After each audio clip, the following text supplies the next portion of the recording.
몇 년 전에 우리 교회 앞에 갈보리 쉼터를 만들었는데 이제 보니까요 열매가 제법 열렸습니다. 아마 여러분도 보신 바와 같이 사과나무는 가지가 휘어지도록 많이 열렸습니다. 복숭아나무도 많이 맺혔는데 누가 다 따갔습니다. 그리고 포도 열매도 아주 많이 열렸습니다. 배가 몇 개 열렸는지 아세요? 배나무도 있는데 별로 관심이 없으신가 봐요.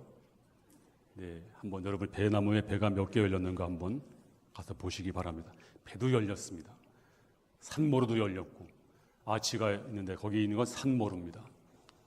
열매가 제법 많이 열려서 어제는 따서 한번 맛을 봤는데 그렇게 맛이 얼마나 좋은지 이 열매가 참 사람을 기쁘게 하는구나.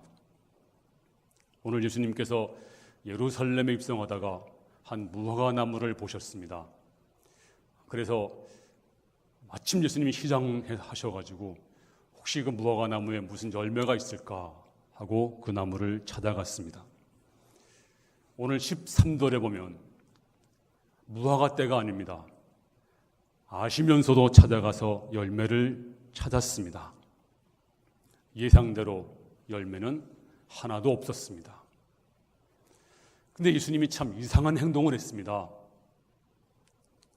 정말 이해할 수 없는 행동을 하신 것입니다. 바로 그 무화과 나무를 저주하신 것입니다.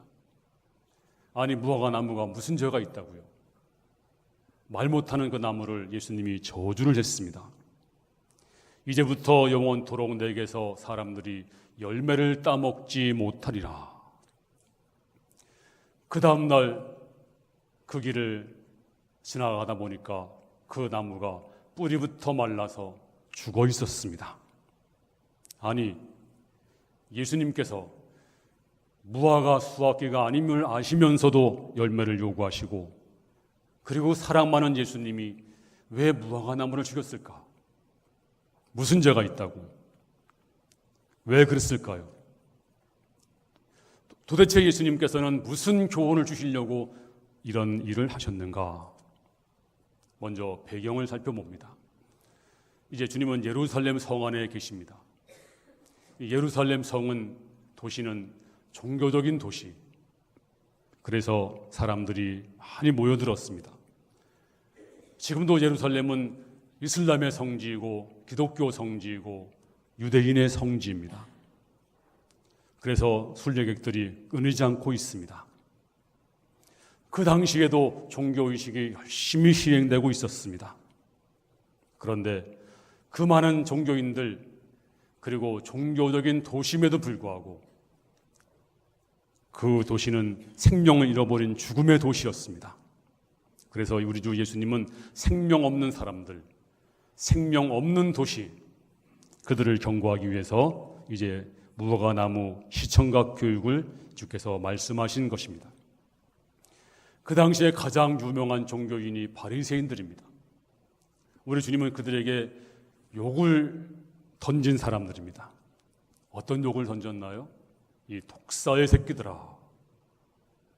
가장 혹독하게 책망했던 그룹들이 바로 바리새인들이었습니다. 자, 그들은 정말 유명한 종교인들이었습니다. 그럼에도 불구하고 주님께 책망을 받습니다. 지금도 마찬가지입니다. 우리가 믿음을 가지고도 책망받을 수가 있습니다.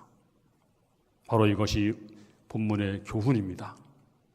그러면 정말 종교적인 도시면서도 생명을 잃어버린 도시, 그리고 가장 종교인이면서도 열미 없는 종교인, 자, 그들에게 우리 주님은 정말로 의미심장한 교훈을 전달하기 위해서 이제 오늘 한 나무를 저주한 것입니다. 그러면 도대체 그 저주하신 이유가 뭘까요? 첫 번째는 우리의 참된 신앙이 무엇인가? 참된 신앙은 무화과 나무처럼 입만 번지르르한 외식적인 종교가 되지 말아야 한다는 교훈입니다.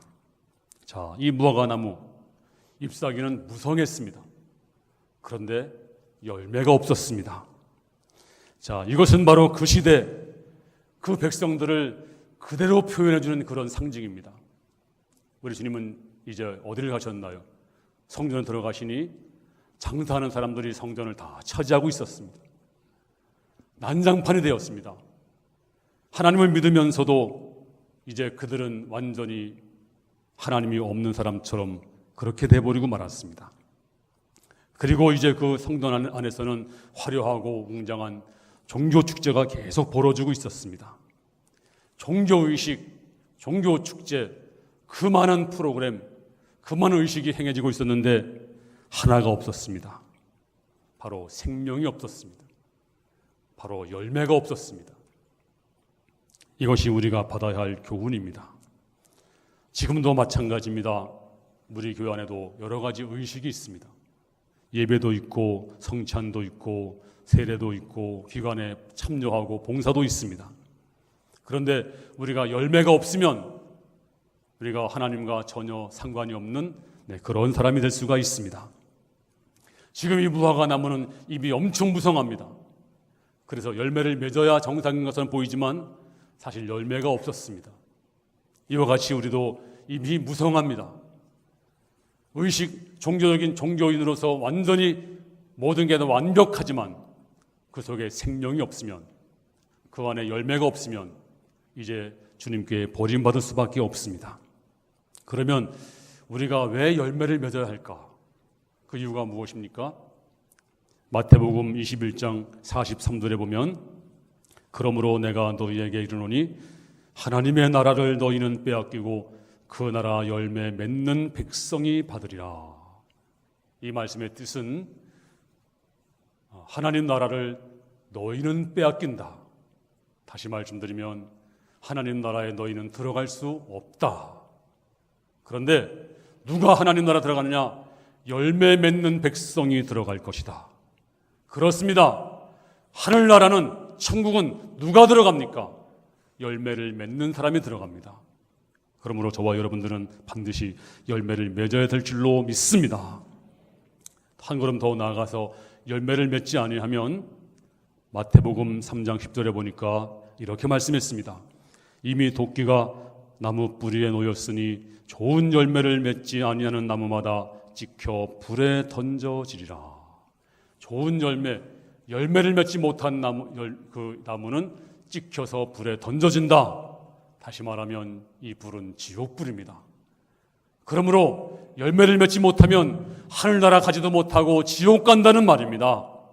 그러므로 열매를 반드시 맺어야 됩니다. 어떻게 열매 맺을 수가 있을까요? 그 비결이 뭘까요? 주께서 이렇게 말씀했습니다.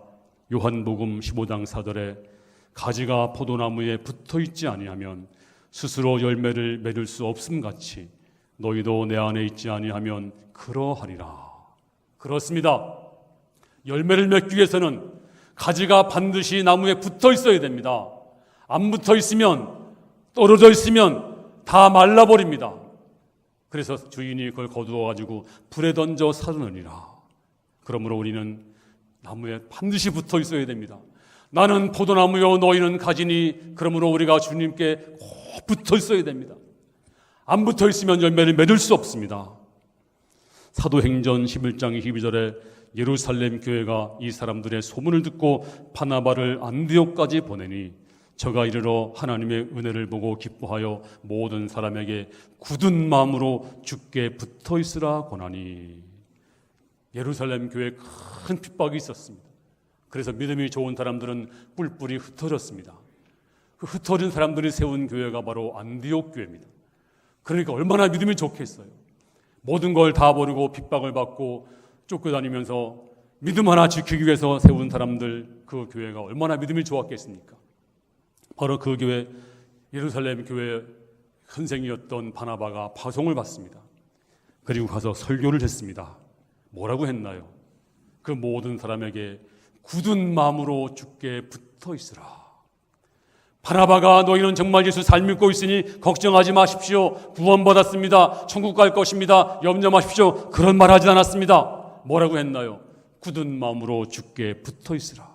그 믿음 좋은 사람들에게 바나바는 정말로 굳은 마음으로 주께 붙어 있으라. 이 말씀은 방심하지 말라는 것입니다. 주님과 떨어져 있으면 말라버립니다. 그리고 열매를 맺을 수 없습니다. 그러므로 우리가 주님께 단단히 붙어 있어야 됩니다.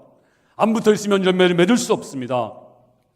그리고 고린도전서 15장 23절에 보면 그러나 각각 자기 차례대로 되리니 먼저는 첫 열매인 그리스도요 다음에는 그리스도 강림하실 때 그에게 붙은 자요. 무슨 말일까요? 주님 오시는 그날에, 주님 강림하시는 그날에 누가 들림받습니까? 누가 구원받습니까? 주님께 붙어있는 자가 구원받습니다. 주님께 붙어있지 아니하면 들림받지 못합니다. 버림받습니다. 그러므로 옛날에 붙어있다가 지금 떨어져 있으면 그 사람은 버림을 받습니다. 멸망을 당합니다. 하지만 지금 내가 잘못 말했나요?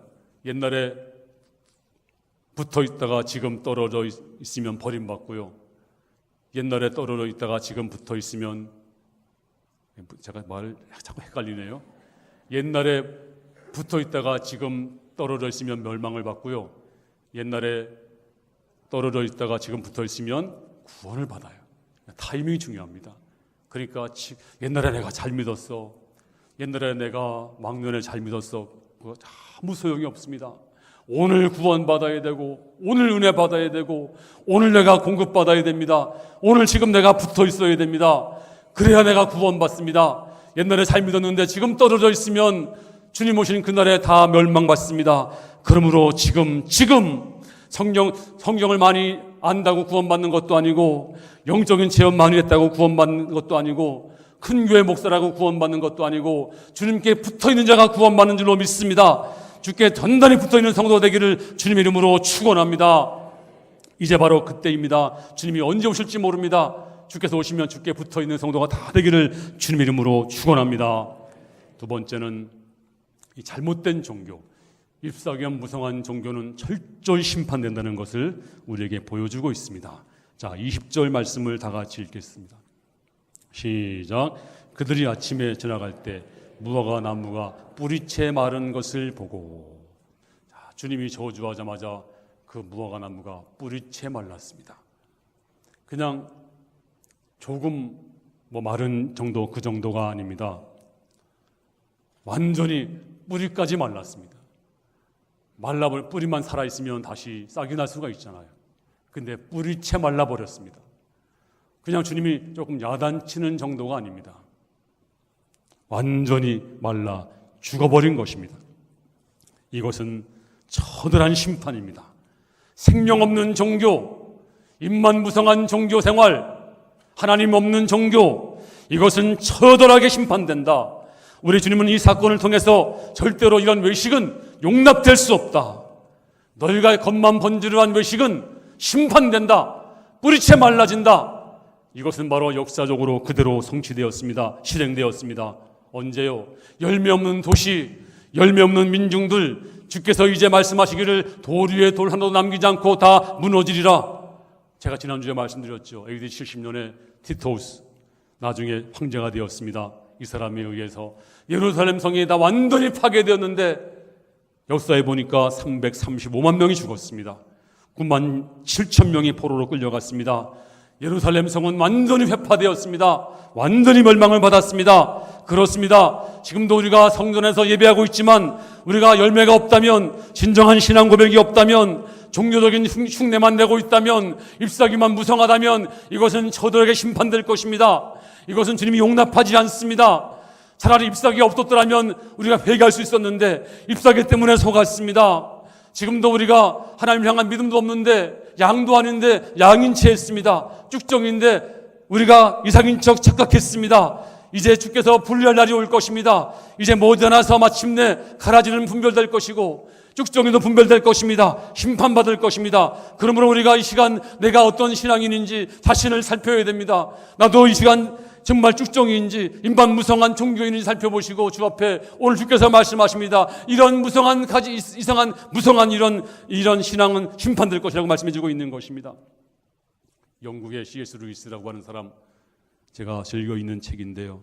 거기에 그가 쓴 책에 이런 순전한 기독교란 책에서 이런 내용이 있습니다. 지옥 가는 길, 그것은 결코 벼랑으로 만들어진 것이 아니다. 지옥 가는 길은 밋밋한 경사진 길이다. 사람들은 기분 좋게 그 길을 걸어간다. 무슨 말씀인지 아시겠어요? 지옥 가는 길은 가다가 갑자기 툭 떨어지는 벼랑이 아닙니다. 기분 좋게 걸어가는 경사진 길이다. 무슨 말이냐면 내가 이렇게 살아도 별 문제가 없잖아요. 뭐 주일 한 번, 두 번 빠져도 뭐 벼락치던가요? 아니, 기도 안 해도 사는데 지장이 있던가요? 성경 안 읽어도 뭐 별 문제 없더라고요. 그러니까 나도 모르게 서서히 기분 좋게 걸어갑니다. 경사진 길을. 그러다가 우리는 눈을 뜹니다. 어디서요? 지옥에서. 그렇습니다. 지금도 종교적 흉내만 내다가 입만 무성한 그런 민중, 그런 사람들, 저들에게 심판을 받았습니다. 그리고 주님께서 그런 사람들을 전부 내쫓았습니다. 정말 성전에 있지만 하나님께 마음이 없는 그 사람들을 다 내어쫓아버리고 말았습니다. 지금도 마찬가지입니다. 밋밋한 경사진 길을 기분 좋게 걸어가는 사람들, 그리고 자기 영적인 상태를 깨닫지 못하는 사람들, 그리고 신앙의 내용 없이 기분 좋게 걸어가는 사람들, 혹시 나는 아닌가요? 지금 주께서 말씀하십니다. 외식적인 종교는 저들이 심판되고 말라버리고 그리고 위험한 것이라고. 근데 지금 나는 깨닫지 못하고 있습니다. 흉내만 내고 있습니다. 정말로 위험한 것입니다. 이제 우리는 이 사실을 깨닫고 엎드려 기도해야 됩니다. 그리고 통곡해야 됩니다. 그리고 금식해야 됩니다. 정말 열매없는 내 자신을 바라보고 하나님이여 나를 불쌍히 여겨주시옵소서. 아버지 앞에 내 믿음을 주 앞에 내어놓고 통곡하고 기도할 때 희망이 있는 줄로 믿습니다. 이제 우리가 정말 내 자신을 바라보고 나는 어떠한가를 펼치는 시간 되기를 주님 이름으로 부탁을 드립니다. 이제 마지막으로 주님이 요구하시는 신앙이 뭘까? 참된 믿음입니다. 참된 믿음. 자, 21절 말씀 보겠습니다. 다 같이 21절 말씀을 읽겠습니다. 시작. 베드로가 생각이 나서 여짜오되 랍비여 보소서 저주하신 무화과 나무가 말랐나이다. 예수께서 그들에게 대답하여 이르시되 하나님을 믿으라. 무화과 나무가 바짝 말라버렸습니다. 그러니까 베드로가 생각이 나서, 어제 그 말이 생각이 나서, 예수님, 랍비여, 선생님, 아니 어떻게 주님이 저주하신 나무가 저렇게 말랐나요? 너무 궁금했습니다. 주께서 대답하시기를, 그래? 내가 저주했잖아. 그리고 열매가 없었잖아. 뭐 그렇게 대답해야 정상인데 우리 주님이 동문서답을 하셨어요. 뭐라고 말씀했나요? 하나님을 믿으라. 여기에 이게 맞는 대답일까요? 근데 이게 정말 동문서답일까요? 아닙니다. 이제 그 당시 종교인들은 종교의식에 열심히 참여했습니다. 그리고 종교축제에도 열심히 참여했습니다. 양도 많이 잡았습니다. 이제 장사꾼들이 양을 팔고 있었습니다. 비둘기를 팔고 있었습니다. 그 양을 잡아서 하나님께 제사를 드렸습니다. 그런데 그 양을 죽이면서도 제사할 때 하나님, 저 양이 내 죄 때문에 죽습니다, 그런 아파하는 마음이 없었습니다. 그냥 양만 잡았습니다. 피만 흘렸습니다. 주께서 역겨워하셨습니다. 이제 주께서 말씀하십니다. 저들이 저렇게 종교식에 참여하지만, 저들이 저렇게 양을 많이 잡고 제사하지만, 그런데 하나님을, 나를 참으로 믿지 않는다. 그러므로 하나님을 믿으라. 정말로 하나님을 믿으라. 그 많은 종교의식, 그 많은 양을 잡음에도 불구하고 저들에게는 하나님이 없었습니다. 하나님을 믿지 않았습니다. 그래서 하나님께서 말씀하십니다. 주께서 말씀하십니다. 하나님을 믿으라. 정말 내 심장을 뜨게 하시고 내 마음을 어루만져 주시고 나를 창조하시고 내 생명의 하나님, 내 구원의 하나님, 내 심장을 어루만지시는, 내 숨결을 들으시는 그 하나님, 그 하나님을 온전히 체험하고 온전히 신뢰하고 그 하나님을 온전히 믿으라. 지금 저 사람들은 그 많은 종교의식을, 그 많은 의식을 행함에도 불구하고 하나님을 믿지 않았느니라. 그러므로 하나님을 믿으라. 그렇습니다. 순간순간마다 하나님을 믿으라. 시시초초마다 하나님을 믿어라, 신심으로 믿어라, 그리고 구체적으로 체험하라고 주께서 말씀하고 있는 것입니다. 그러므로 하나님을 어떻게 믿어야 할까요? 그러면 하나님 믿는 것은 복잡한 것이 아닙니다. 아주 쉬운 것입니다. 이렇게 믿으라고 말씀해 주고 있습니다. 자, 23절 말씀. 오늘 하나님을 어떻게 믿을까요? 다 같이 시작. 내가 진실로 너희에게 이르노니 누구든지 이 산더러 들리어 바다에 던져지라 하며 그 말하는 것이 이루어질 줄 믿고 마음에 의심하지 아니하면 그대로 되리라. 이 말씀은 우리 주님께서 이렇게 믿어라. 하나님을 어떻게 믿어야 되나요? 이렇게 하나님을 온전히 믿고 그 믿음의 근거에서 이 산이 바다에 던져지라 하면 그대로 되리라. 이게 말이 안 되잖아요. 어떤 분이 그랬대요. 교회를 가려고 하는데 교회 앞에 큰 산이 있어가지고 하나님, 제가 교회를 열심히 다니려고 하면 이 산 때문에 산 넘어가는 게 힘드니까 내가 이 말씀을 읽고 기도해야 되겠다. 그래가지고 이제 집에서 하나님, 한밤중에 하나님 저 산을 옮겨 주시옵소서, 이 산더러 들리어 바다에 던져지라 하면 그대로 된다고 했으니 제가 믿겠습니다 하고서 그냥 열심히 밤새도록 기도했대요. 하나님, 제가 이제 아침에 문 열면 저 산이 옮겨진 줄로 믿습니다 하고서 믿습니다 기도한 다음에 새벽에 문을 딱 열고 보니까 산이 그대로 있는 거예요. 뭐라고 했을까요? 그러면 그렇지. 그러면 그렇지. 산이 옮겨질 리가 있나? 그래서 믿었나요? 안 믿었나요? 믿은 것이 아닙니다. 어떤 시골교회 비가 오지 않아서 목사님이 성도들과 함께 이제 비 오기를 기도하자고 산에 올라가서 기도하자고 이제 성도들을 모았습니다. 그래서 성도들이 이제 한 100여 명이 목사님과 함께 산에 올라갔습니다. 거기서 열심히 기도하기로 올라갔습니다. 햇볕은 쨍쨍 내리칩니다. 근데 한 아이가 우산을 들고 옵니다. 그래서 목사님이 물었습니다. 야, 너 왜 우산 들고 와? 다 봐. 하나도 우산 들고 온 사람 없어. 왜 너만 우산 들고 오니? 그러니까 그 아이가 뭐라고 했을까요? 우리가 비 오기를 기도하니까 올 땐 비가 올 것이 아니겠어요. 올 땐 비가 오잖아요. 그런데 올라간 사람들은 하나도 비 올 것을 믿지 않았습니다. 그냥 기도만 한 것입니다. 그렇습니다. 성경의 믿음의 사람들은 복잡하지 않았습니다. 단순했습니다. 순수했습니다. 주께서 말씀하시면 그대로 믿었습니다. 계산하지 않았습니다. 따지지 않았습니다. 바로 그런 사람이 아브라함이고 다윗이었습니다. 이 다윗이 얼마나 순수했나요? 그가 하나님 앞에 바지가 막 내려가도 춤을 추었잖아요. 그가 하나님 앞에 무슨 계산했습니까? 따졌습니까? 하나님을 그대로 믿었습니다. 주께서 말씀하시기를 다윗이여 내 마음에 합한 사람이로다. 그렇습니다. 우리가 어떻게 믿어야 됩니까? 내가 오늘 주께서 말씀한 대로 네가 말하는 것이 이루어질 것을 믿고 의심하지 말아라. 그대로 될 것이라. 순수하게 믿어라. 어린아이처럼 믿어라. 복잡하게 믿지 말아라. 하나님을 그렇게 믿어야 됩니다. 온전히 믿어야 됩니다. 하지만 그 당시 백성들은 그 많은 종교의식을 함에도 불구하고 믿지 않았습니다. 주께서 통탄하시면서 말씀하시기를 하나님을 진실로 믿어라. 진실로 믿어라. 오늘 여러분들, 우리 모든 성도들은 하나님을 진실로 믿는 성도가 될 수 있기를 주님 이름으로 축원합니다. 어떻게 믿는 것이 진실로 믿는 것입니까?